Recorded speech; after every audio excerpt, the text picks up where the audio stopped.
Baik, apa kabar teman-teman semuanya? Di sini langsung saja ya, kita ingin jujur kepada teman-teman semua. Ada barang-barang yang hari ini misal kita anggap sangat berharga, ya misal kita rawat dengan sepenuh hati atau bahkan mungkin kita pamerkan sebagai simbol kesuksesan kita, tetapi dalam kurun waktu kurang dari 2 tahun ke depan, tepatnya menjelang di tahun 2027, nilainya tuh bisa jatuh mendekati 0 teman-teman semuanya. Bukan karena barang itu rusak ya, atau karena kita salah menggunakannya, melainkan karena dunia sedang berubah dengan kecepatan yang belum pernah terjadi sebelumnya. Tapi sayangnya banyak orang yang tidak sadar bahwa mereka tengah memegang sesuatu yang perlahan tapi pasti akan kehilangan relevansinya. Pertanyaannya, apakah kalian termasuk orang yang sudah bersiap atau justru orang yang baru akan tersadar ketika semuanya nanti sudah terlambat? Ingat, satu hukum fundamental ekonomi ya, nilai sebuah barang itu tidak pernah ditentukan oleh berapa harga yang Anda bayar saat Anda beli, melainkan oleh seberapa besar relevansinya di masa depan. Jadi banyak dari kita yang merasa sedang menimbun kekayaan atau aset, padahal kenyataannya kita hanya sedang menyimpan kerugian tersembunyi yang terus menyusut setiap harinya. Baik, selanjutnya mari kita mulai dengan barang yang pertama yang paling sensitif bagi banyak orang, yaitu kendaraan berbahan bakar bensin lama. Nah, di Indonesia memiliki mobil atau motor konvensional itu sering kali dijadikan tolak ukur kestabilan hidup, ya, kesuksesan hidup seseorang. Tapi mari kita lihat realitanya secara objektif saja. Yang mana pemerintah di berbagai belahan dunia termasuk di Indonesia ya kini tengah mempercepat transisi menuju kendaraan listrik secara masif melalui berbagai pajak ya, insentif pajak dan pembangunan infrastruktur pengisian daya. Nanti ketika populasi kendaraan listrik ini sudah banyak, ya permintaan terhadap kendaraan bensin lama akan otomatis turun. Dan sesuai dengan hukum pasar, saat permintaan turun, harga jualnya pun ikut turun, ikut hancur. Ya ditambah fluktuasi harga BBM yang tidak menentu, serta tingginya biaya perawatan mesin fosil yang kompleks.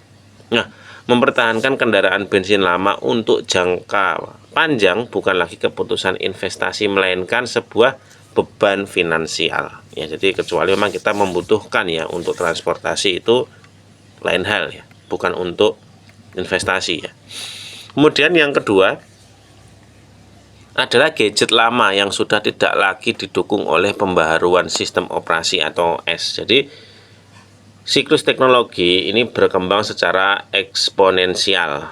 Ya, jadi produsen raksasa itu secara rutin memutus dukungan pembaruan untuk perangkat lawas mereka.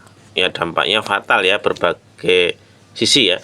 Pertama dari sisi keamanan, yang mana perangkatnya itu menjadi sasaran empuk untuk serangan cyber. Yang kedua adalah kompatibilitas. Jadi aplikasi-aplikasi modern ini esensial tidak akan bisa lagi dijalankan.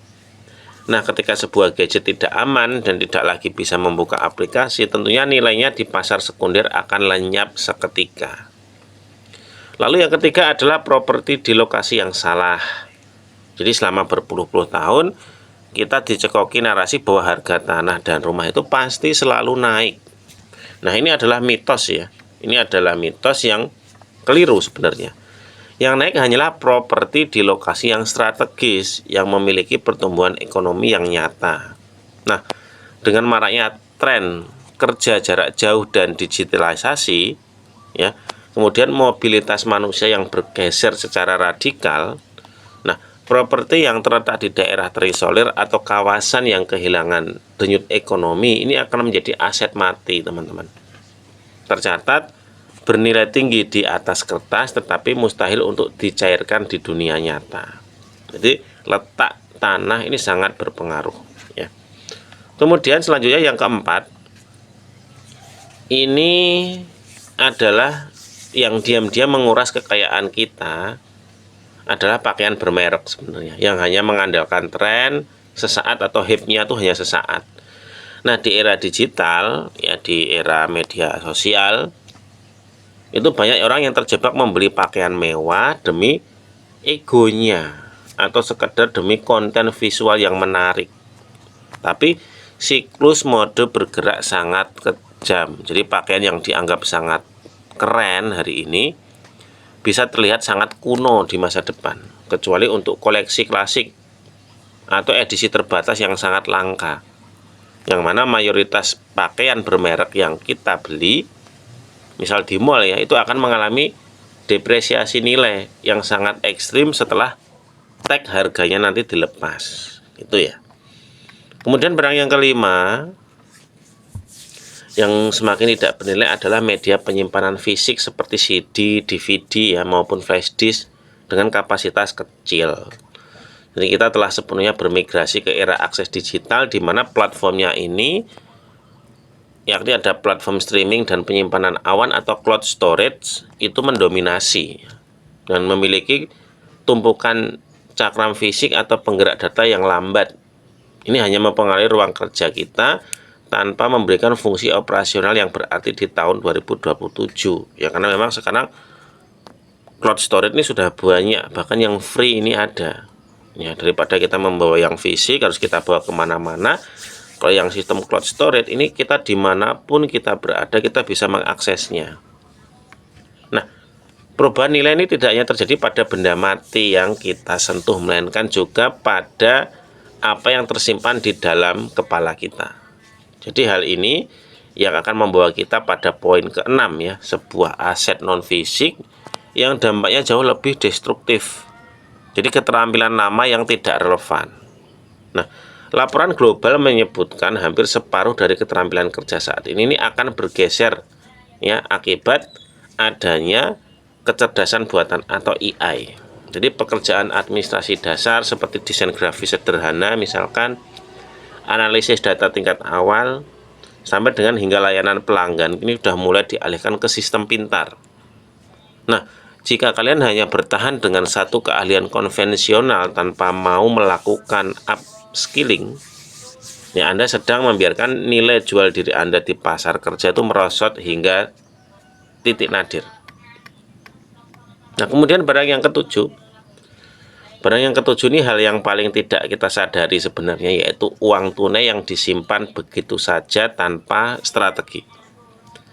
Jadi banyak orang yang merasa aman ketika melihat saldo tabungan konvensional mereka itu utuh ya, tapi itu hanya ilusi nominal ya. Faktanya ada musuh yang tidak terlihat bernama inflasi yang terus menggerogoti daya beli uang ya.